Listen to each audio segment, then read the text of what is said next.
के चक्र के आगे ईश्वर भी हारे। बहुत पुरानी बात है। एक बार लक्ष्मी जी और सरस्वती जी में विवाद छिड़ गया। लक्ष्मी जी बोली, मेरे आशीर्वाद के आगे भला कर्मों की क्या हस्ती है। परंतु सरस्वती जी अपनी बात पर अड़ी थी कि हर एक को पिछले कर्मों का फल भोगना ही पड़ता है। दोनों में बहस छिड़ गई और अंत में लक्ष्मी जी ने कहा, हम दोनों चलकर लक्ष्मी के मंदिर में मूर्ति के पीछे छिप जाएं। वहाँ जो कोई भी धन की इच्छा लेकर सबसे पहले आएगा, उसको मैं अपनी इच्छानुसार धन दूंगी। फिर देखूंगी कि कर्म किस प्रकार उसे सुखी होने से रोकेंगे। सरस्वती जी ने कहा, ठीक है, और आपको एक नहीं 3 मौके मिलेंगे। दोनों मंदिर में जाकर लक्ष्मी जी की मूर्ति के पीछे छिप गई। मंदिर के पास ही अनवर नाम का एक गांव था। इसमें बलराम नामक एक लकड़हारा अत्यंत गरीबी में अपने दिन काट रहा था। उसकी पत्नी का नाम सुनीति था। उसके एक पुत्र और एक पुत्री भी थी। वो प्रतिदिन लकड़ी काटता अथवा पड़ोसियों के काम करके अपना पेट पालता था। परंतु 3 रोज से लगातार वर्षा हो रही थी, जिसके कारण वह घर से काम करने को न जा सका तथा घर में अन्न का एक दाना न ला सका। बालक भूख से व्याकुल थे और माता पिता विवश थे। दिन निकलते ही वर्षा रुकी और सुनीति ने कह सुनकर बलराम को काम की खोज में भेजा। बलराम ने वन में लकड़ी काटी और फूल जमा किए। फिर कुछ फूल लेकर वो लक्ष्मी जी के मंदिर की ओर चला। बलराम अत्यंत भाग्यवान था, क्योंकि वही पहला मनुष्य था जो कि उस मंदिर में सबसे पहले पहुंचा, जिसमें दोनों देवियां छिपी बैठी थी। बलराम ने मूर्ति की पूजा की, फूल चढ़ाए और धन के लिए हाथ जोड़कर प्रार्थना करने लगा। देवी लक्ष्मी ने उपयुक्त अवसर देखकर मोहरों की वर्षा कर दी। बलराम आंखें फाड़ फाड़ कर देख रहा था कि क्या ये सत्य है अथवा स्वप्न। बड़ी देर में उसे विश्वास हुआ कि देवी लक्ष्मी वास्तव में उस पर प्रसन्न हो गई है। मंदिर के कोने में मिट्टी की एक हंडिया रखी थी। सब मोहरे उसमें भरकर आनंद से उछलता हुआ वो अपने घर पहुंचा।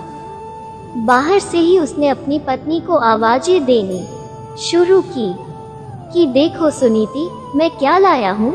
परंतु वो अपनी किसी पड़ोसिन से आटा उधार मांगने गई हुई थी। वो उसे ढूंढने को बाहर चल दिया। थोड़ी देर में दोनों पति पत्नी वापस आ गए। बलराम तो खुशी खुशी सब बता रहा था, परंतु सुनीति उस पर विश्वास नहीं कर रही थी। घर में आकर दोनों ने देखा कि हंडिया भर अशर्फियाँ तो क्या, एक भी अशर्फी नहीं है। बलराम कटे पेड़ की भांति गिर पड़ा और सुनीति उसे गालियाँ सुनाने लगी। अब वो बोलता भी क्या, चुप पड़ा रहा। अगले दिन प्रातःकाल वो फिर देवी के मंदिर पहुंचा। लक्ष्मी जी सोच रही थी कि बलराम अब धनी हो गया है, अतएव बहुत सारी सामग्री लाकर पूजा करेगा। परंतु बलराम ने रो रो कर सारी कथा सुनाई। अब की बार देवी लक्ष्मी ने अपने गले का मणिमुक्ताओं का हार उसके ऊपर फेंक दिया। वो अत्यंत खुश होकर वहां से चल दिया। रास्ते में उसे ध्यान आया कि कल उसने धन मिलने पर निर्मल जल में स्नान करके पूजा नहीं की थी। शायद इसीलिए उसका कल वाला धन खो गया। ये सोचते ही वो सरोवर पर जा पहुंचा और हार को कुर्ते की जेब में भलीभांति बांधकर कपड़े जल के किनारे रख दिए और नहाने को घुस गया। जब वो सूर्य की ओर मुंह करके उसे जल दे रहा था, कपड़ों की ओर उसकी कमर थी। हार जरा सा जेब में से चमक रहा था। मछली उसे कोई खाद्य वस्तु समझ चट से निगल गई। इधर बलराम स्नान से निवृत्त होकर आया तो हार को गायब देखकर रोने लगा। सब जगह उसने हार ढूंढा, पर अब वहाँ हार कहाँ। घर पहुंचकर उसने रोते रोते अपनी पत्नी को सब हाल सुनाया, परंतु उसने विश्वास करने के बजाय और उसे 4 बातें सुना दी। अगले दिन बलराम फिर देवी के मंदिर देर से पहुंचा। लक्ष्मी जी सरस्वती जी से कह रही थी, देखो आज बलराम नहीं आएगा, अब वो अमीर हो गया है। यह मनुष्य बड़े धूर्त होते हैं, परंतु कुछ ही क्षण पश्चात बलराम रोता हुआ आ पहुंचा और आकर सब हाल सुनाने लगा। देवी लक्ष्मी देवी सरस्वती से कहने लगी, यह मनुष्य बड़ा मूर्ख मालूम होता है। सरस्वती बोली, मूर्ख नहीं है, इसके बुरे कर्मों का चक्र अभी समाप्त नहीं हुआ है। लक्ष्मी जी चिढ़कर बोली, फिर वही कर्म चक्र? अच्छा, अब की बार इसको बड़ा कीमती एक छोटा सा पत्थर दूंगी, देखिए इसे कौन लेता है। ऐसा कहकर उन्होंने एक छोटा मूल्यवान पत्थर उसके आगे फेंक दिया।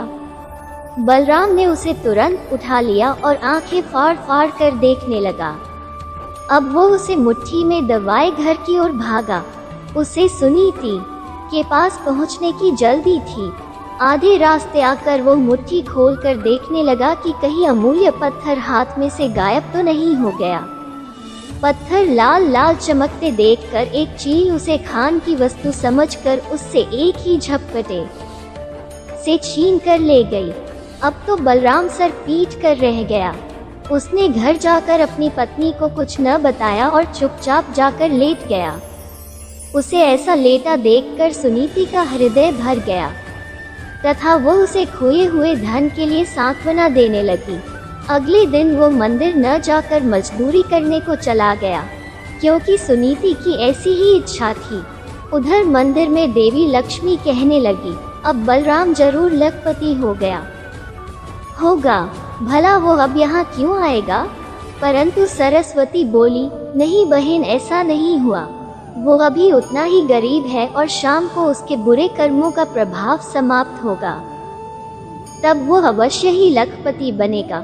शाम को बलराम को 8 आने मिले, उससे वो आटा, नमक, तेल तथा मछली आदि खरीदकर घर चला।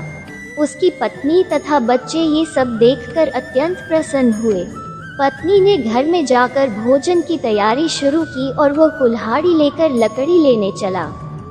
भाग्यवश यह उसी कीकर की डालों को काटने लगा जिसमें उस चील का घोंसला था तथा वो मूल्यवान पत्थर उसमें रखा था। उसको देखते ही खुशी के मारे लकड़ी और कुल्हाड़ी सब छोड़कर घर की ओर भागा। वो कहता जा रहा था, सुनीति, चोर मिल गया, चोर मिल गया। उधर सुनीति ने जब मछली काटी तो उसके पेट में से वो हार निकल पड़ा। वो उसे दिखाने को बाहर लेकर भागी। वो भी कहती जा रही थी, चोर मिल गया, चोर मिल गया। ये शोर सुनकर पड़ोस की कुबड़ी बुढ़िया घबरा गई, क्योंकि उसी ने पहले दिन वो मोहरों से भरी हंडिया चुराई थी। वो समझी शायद उसी की चोरी पकड़ी गई है और अब उसी के घर वो उसे पकड़ने आ रहे हैं। वो चुपके से उस हंडिया को उसी कोने में रख आई। घर आकर दोनों चकित रह गए, क्योंकि उनकी तीनों चीजें मिल चुकी थी। अब वो लखपति क्या करोड़पति बन गए तथा सुखपूर्वक जीवन बिताने लगे। कहानी अच्छी लगी तो लाइक बटन को दबाना ना भूलें। आपके साथ और सहयोग के लिए मैं आप सभी का दिल से धन्यवाद करती हूँ। फिर मिलेंगे दोस्तों एक नई कहानी के साथ। तब तक के लिए हंसते रहें, मुस्कुराते रहें, अपना ख्याल रखें और इसी तरह हमारे साथ जुड़े रहें। धन्यवाद।